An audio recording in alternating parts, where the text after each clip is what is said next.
நீங்கள் பார்த்துக் கொண்டிருப்பது நியூஸ் 21 செய்திகள். தமிழ்நாடு செய்திகளை உடனுக்குடன் தெரிந்து கொள்ள நியூஸ் 21 செய்திகளை பாருங்கள். உண்மை, உழைப்பு, உயர்வு. கொடைக்கானலில் பல்வேறு வண்ணங்களில் கொய் மலர்களின் வரத்து அதிகரிப்பு. இப்போ நம்ம பார்த்துட்டு இருக்க கொய் மலர் அப்படின்ற ஏரியாவில் தான் நம்ம இருக்கோம். இது பசுமை குடில் செண்பனூர் பகுதியில் இருக்குது. இந்த குடிலில் பார்த்தீங்கன்னா மலர்கள் பூத்து குலுங்கிட்டு இருக்கிறது இப்போ நம்ம பார்க்குறோம். இந்த பூத்து குலுங்குற மலர் வரவேற்கு, கல்யாண நிகழ்ச்சிகளுக்கு அனைத்துக்கும் வழங்கிட்டு இருந்தாங்க.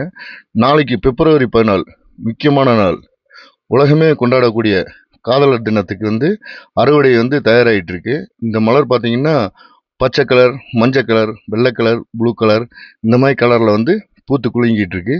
இது இன்னைக்கு அறுவடை பண்ணிட்டு இருக்காங்க. இது முக்கிய நகரங்களான சென்னை, பெங்களூர், கோவை ஆகிய நகரங்களுக்கு ஏற்றுமதி ஆகிட்டு இருக்கு. இந்த பூ சராசரி விலை 10 ரூபாய் இருந்துச்சு. இன்னைக்கு இந்த பூவோட விலை பார்த்தீங்கன்னா 20 ரூபாய்.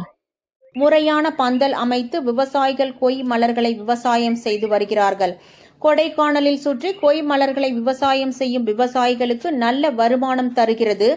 பிப்ரவரி 14ஆம் தேதி காதலர் தினத்தை முன்னிட்டு இந்த கொய் மலர்களின் ஏற்றுமதி மற்றும் விலை அதிகரித்துள்ளது.